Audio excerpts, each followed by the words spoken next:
یہ نہیں ہے کہ تم نے اپنے چہرے مشرق کی طرف کر لیے یا مغرب کی طرف، بلکہ نیکی یہ ہے کہ آدمی اللہ کو اور یوم آخر اور ملائکہ کو اور اللہ کی نازل کی ہوئی کتاب اور اس کے پیغمبروں کو دل سے مانے، اور اللہ کی محبت میں اپنا دل پسند مال رشتہ داروں اور یتیموں پر، مسکینوں اور مسافروں پر، مدد کے لیے ہاتھ پھیلانے والوں پر اور غلاموں کی رہائی پر خرچ کرے، نماز قائم کرے اور زکوٰۃ دے۔ اور نیک وہ لوگ ہیں کہ جب عہد کریں تو اسے وفا کریں، اور تنگی و مصیبت کے وقت میں اور حق و باطل کی جنگ میں صبر کریں۔ یہ ہیں راست باز لوگ، اور یہی لوگ متقی ہیں۔ نیکی یہ نہیں ہے کہ تم نے اپنے چہرے مشرق کی طرف کر لیے یا مغرب کی طرف۔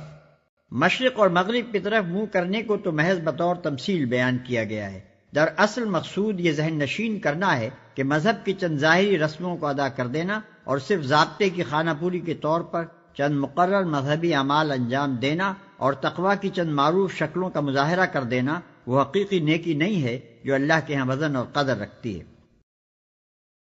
اے لوگو جو ایمان لائے ہو، تمہارے لیے قتل کے مقدموں میں قصاص کا حکم لکھ دیا گیا ہے۔ آزاد آدمی نے قتل کیا ہو تو اس آزاد ہی سے بدلہ لیا جائے، غلام قاتل ہو تو وہ غلام ہی قتل کیا جائے، اور عورت اس جرم کی مرتکب ہو تو اس عورت ہی سے قصاص لیا جائے۔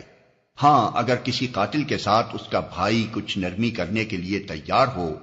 تو معروف طریقے کے مطابق خون بہا کا تصفیہ ہونا چاہیے، اور قاتل کو لازم ہے کہ راستی کے ساتھ خون بہا ادا کرے۔ یہ تمہارے رب کی طرف سے تخفیف اور رحمت ہے،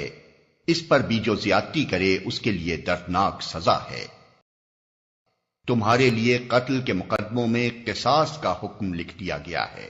قصاص یعنی خون کا بدلہ، یہ کہ آدمی کے ساتھ وہی کیا جائے جو اس نے دوسرے آدمی کے ساتھ کیا، مگر اس کا مطلب یہ نہیں ہے کہ قاتل نے جس طریقے سے مقتول کو قتل کیا ہو اسی طریقے سے اس کو قتل کیا جائے، بلکہ مطلب صرف یہ ہے کہ جان لینے کا جو فعل اس نے مقتول کے ساتھ کیا ہے وہی اس کے ساتھ کیا جائے۔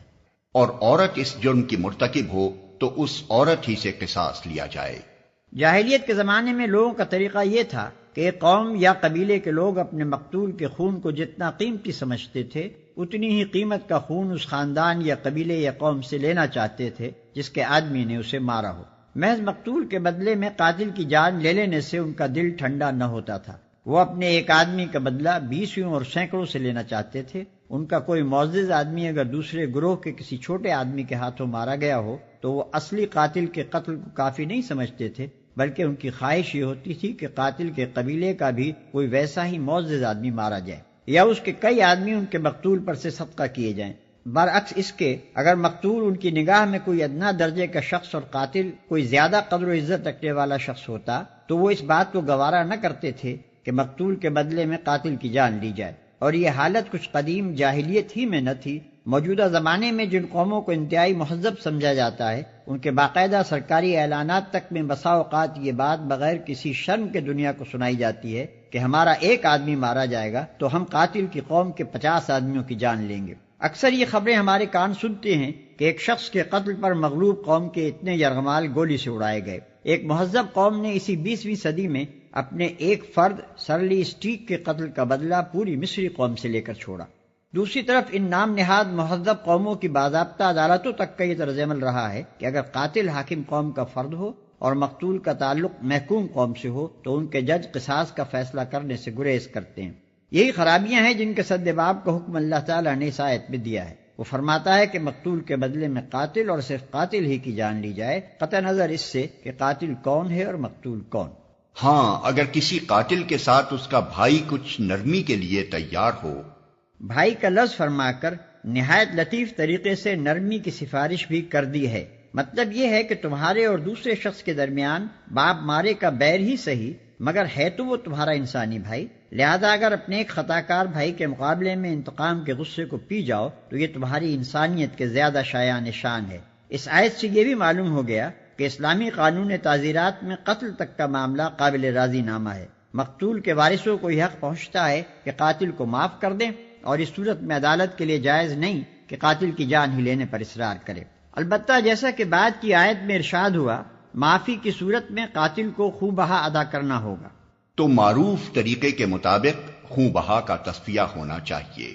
معروف کا لفظ قرآن میں بکثرت استعمال ہوا ہے۔ اس سے مراد وہ صحیح طریقہ کار ہے جس سے بالعموم انسان واقف ہوتے ہیں، جس کے متعلق ہر وہ شخص جس کا کوئی ذاتی مفاد کسی خاص پہلو سے وابستہ نہ ہو یہ بول اٹھے کہ بے شک حق اور انصاف یہی ہے اور یہی مناسب طریق عمل ہے۔ رواج عام کامن لا کو بھی اسلامی اصطلاح میں عرف اور معروف سے تعبیر کیا جاتا ہے، اور وہ ایسے تمام معاملات میں معتبر ہے جن کے بارے میں شریعت نے کوئی خاص قاعدہ مقرر نہ کیا ہو۔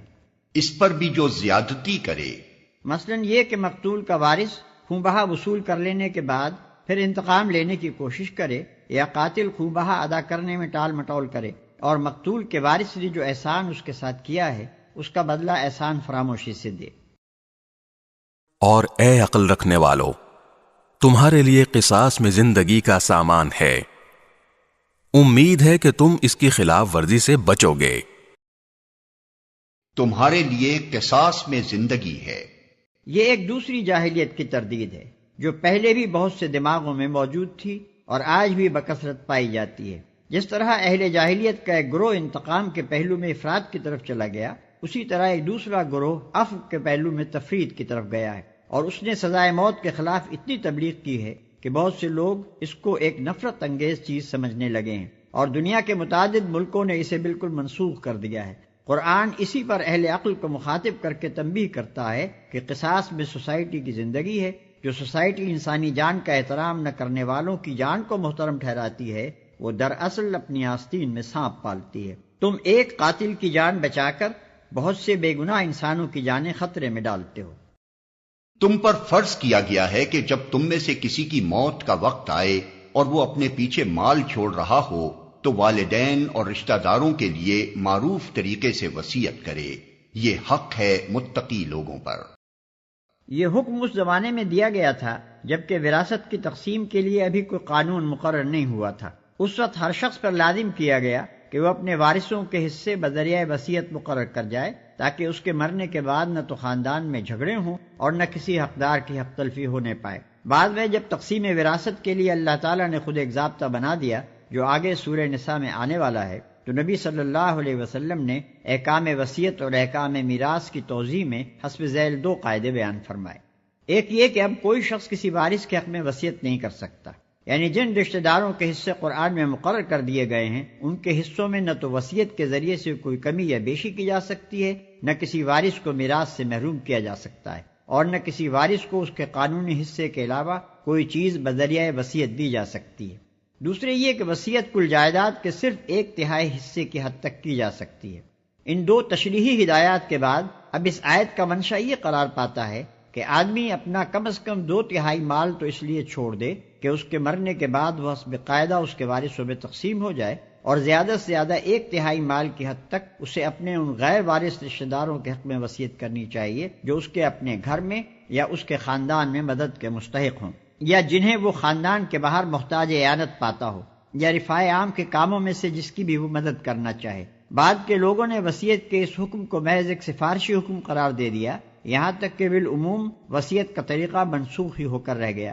لیکن قرآن مجید میں اسے ایک حق قرار دیا گیا ہے جو خدا کی طرف سے متقی لوگوں پر عائد ہوتا ہے۔ اگر اس حق کو ادا کرنا شروع کر دیا جائے تو بہت سے وہ سوالات خود ہی حل ہو جائیں جو میراث کے بارے میں لوگوں کو الجھن میں ڈالتے ہیں، مثلاً ان پوتوں اور نواسوں کا معاملہ جن کے ماں باپ دادا اور نانا کی زندگی میں مر جاتے ہیں۔ پھر جنہوں نے وصیت سنی اور بعد میں اسے بدل ڈالا تو اس کا گناہ ان بدلنے والوں پر ہوگا۔ اللہ سب کچھ سنتا اور جانتا ہے۔ البتہ جس کو یہ اندیشہ ہو کہ وصیت کرنے والے نے نادانستہ یا قصدن حق تلفی کی ہے اور پھر معاملے سے تعلق رکھنے والوں کے درمیان وہ اصلاح کرے تو اس پر کچھ گناہ نہیں ہے۔ اللہ بخشنے والا اور رحم فرمانے والا ہے۔